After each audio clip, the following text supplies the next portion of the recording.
আবারও চলে আসলাম আপনাদের সামনে নতুন একটা ভিডিও নিয়ে। তো আগে আমরা এই ভিডিওটা দেখি, তারপরে এই ভিডিও বিষয়ে কিছু কথা আমরা আলোচনা করব এবং ততক্ষণ আপনারা গঙ্গাপুর টিভির সঙ্গে থাকুন, সাথে থাকুন। চলুন আগে ভিডিওটা আমরা দেখে আসি। একদম আইএসএফ এর একটা মিটিং করতে দেবো না ওকে। ওর নওশাদ সিদ্দিকীকে আগে ওর যে জাঙ্গিপাড়া সেখান থেকে জিতে আসতে হবে, তারপর ভাঙড়ে মিটিং মিছিল করতে দেবো। ও যেখানে মিটিং মিছিল করবে ওর মন ফল ভেঙে গুড়িয়ে দেবো। ওর একটা মিটিং মিছিল ভাঙড়ে করতে দেবো না। আমাকে মানে পাঁটা দেওয়া হয়েছে, মানে পাঁটা মানে মানে আমি অস্ত্র দেওয়া হয়েছে। অস্ত্র মানে হচ্ছে তৃণমূলের ঝান্ডাটা আমাকে দেওয়া হয়েছে এবং আমি বিধানসভা কমিটির একজন সদস্য। আমাদের মাননীয় শওকত মোল্লা মহাশয় আমাকে করেছে। তা আমি চাইছি যে অস্ত্রটা যখন দেওয়া হয়েছে আমার একটা বার পাঁটাটা দেওয়া হোক জবাই করার জন্য। হ্যাঁ, এই আইএসএফ এর যখন আমার হাতে অস্ত্র পাঁটা দুটোই এসে যাবে, জানুয়ারি মাসের পরে একটা মিটিং করতে দেবো না আমি আমাদের, যেখানে মিটিং করবে। চলুন আগে ভিডিওটা আমরা দেখে আসি।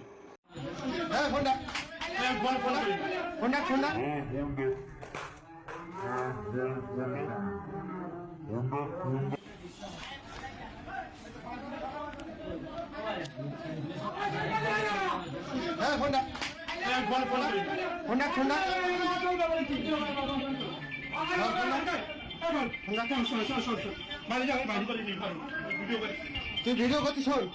তুই কেন তুই এ করলি কেন? তুই বংশ তুলে বললি কেন?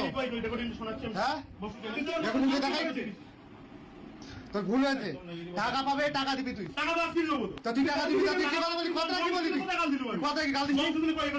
আর যদি হয় তাহলে একদম ও গালাগালি একবার 10 বার করতে পারে, ও 10 বার তোর করতে পারে।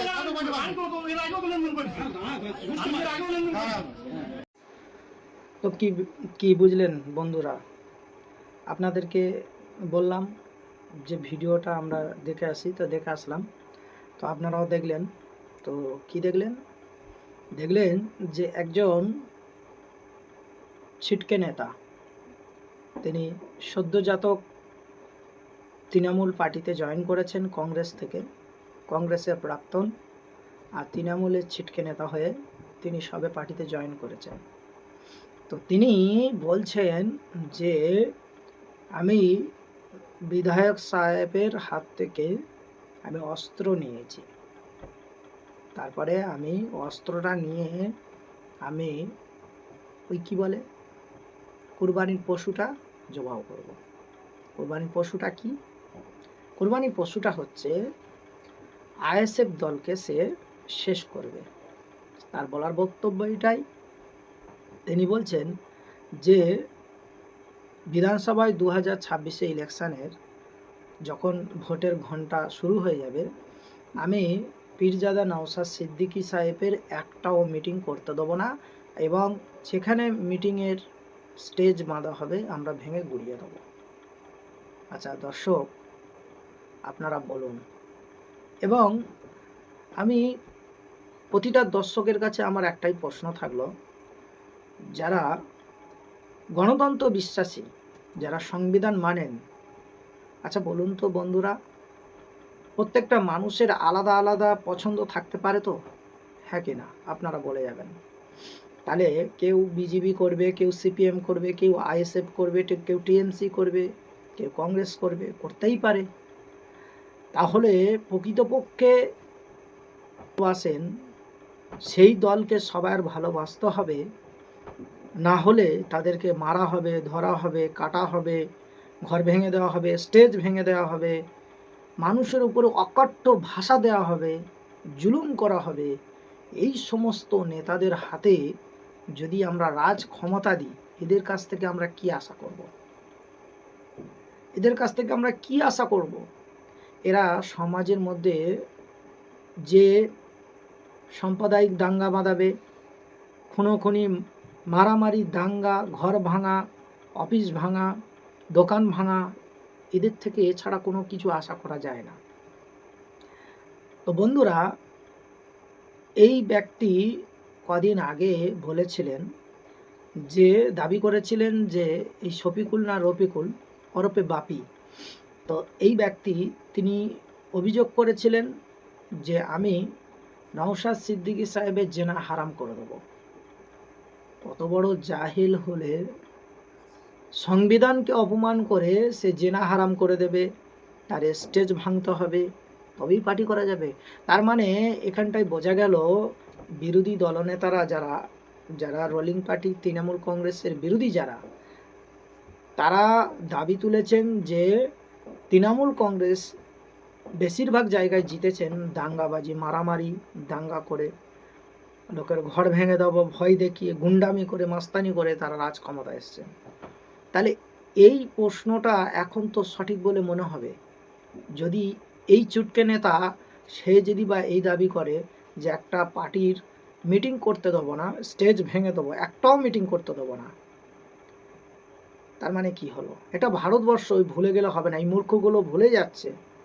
এর মতো যে কোনো নেতা হোক, সে যেই পার্টির হোক না কেন, সংবিধান কারোর বাবা গেলে দলিল নয় যে ইচ্ছা মতো নাম কাটবে, নাম বাদ দেবে, নাম তৈরি করবে। আর এটা হচ্ছে তার নিজস্ব ভিটে বাড়ি নয়, যাকে ইচ্ছা তাকে দিয়ে দেওয়া যাবে, আর যা ইচ্ছা তাই আইন বার করবে। এটা স্বৈরাচারী শাসন। হিটলারের সময় না হিটলারগিরি করবেন, তাহলে পাবলিক কিন্তু ক্ষিপ্ত হয়ে যাবে।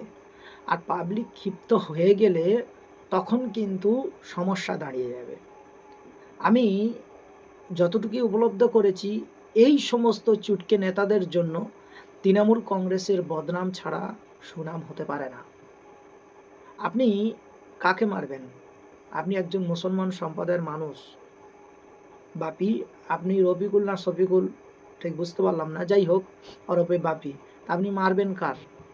মারবেন আইএসএফের, স্টেজ ভাঙবে আইএসএফের, আইএসএফের ছেলেরা আপনাদের মারবেন। মারবেন কার? মার খাবে মুসলমান আর মারবে মুসলমান, জেল খাটবে মুসলমান আর ঘর জ্বালিয়ে দেবেন মুসলমান, দোকান ভাঙবেন মুসলমান। এগুলো কেন? আপনারা যার যা ভালো লাগবে আপনারা সেখানে সেখানে ভোট দেবেন, এটা গণতন্ত্র অধিকার। যার যেখানে ইচ্ছা সে সেখানে ভোট দেবে, যার যা খুশি সে সেই পার্টি করবে। সর্বোপরি মানুষ যাকে চাইবে সেই রাজ ক্ষমতায় আসবে। রাজনীতি কাকে বলে এই সমস্ত চুটকো গণ্ড মূর্খ নেতাগুলো মনে হয় বোঝে না, কারণ এরা ইতিহাস পড়েনি। কোনোদিন জোর করে কোনোদিন সঠিকভাবে ক্ষমতায় বেশি দিন থাকা যায় না।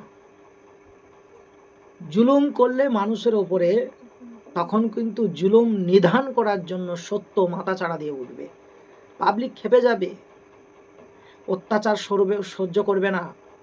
তখন আপনি কিন্তু নিজেকে কন্ট্রোল করতে পারবেন না। আপনার অনেক কৃতিকর্মগুলো সোশ্যাল মিডিয়ায় ঘোরাঘুরি করছে, তাই আপনি কি করে রাস্তায় ঘুরে বেড়াচ্ছেন তো কিছু বোঝা যাচ্ছে না। এই সমস্ত নেতাদের এত বড় সাহস।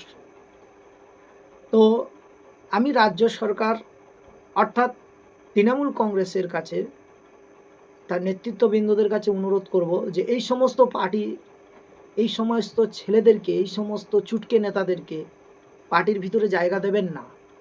এদের কারণে একটা বড় পার্টি যে রাজ ক্ষমতা আছে, রাজ্য সরকারও রয়েছে, তার বদনাম হবে, তার রেপুটেশন নষ্ট হবে। তাই বন্ধুরা, গঙ্গাপুর টিভির যারা সদস্যরা আছে, আপনারা আপনাদের মূল্যবান বক্তব্য জানাবেন যে আদৌ এই সমস্ত মানুষদেরকে ভোট দিয়ে নেতা বানানো যাবে না যাবে না। তো আপনারা বিবেচনা করুন। আর ততক্ষণ আপনারা সুস্থ থাকুন, ভালো থাকুন। যারা ফেসবুক থেকে দেখছেন তারা অবশ্যই গঙ্গাপুর টিভির চ্যানেলটাকে, পেজটাকে ফলো দিয়ে রাখবেন। যারা ইউটিউব থেকে দেখছেন তারা এই চ্যানেলটাকে সাবস্ক্রাইব করবেন, লাইক দেবেন, শেয়ার করবেন।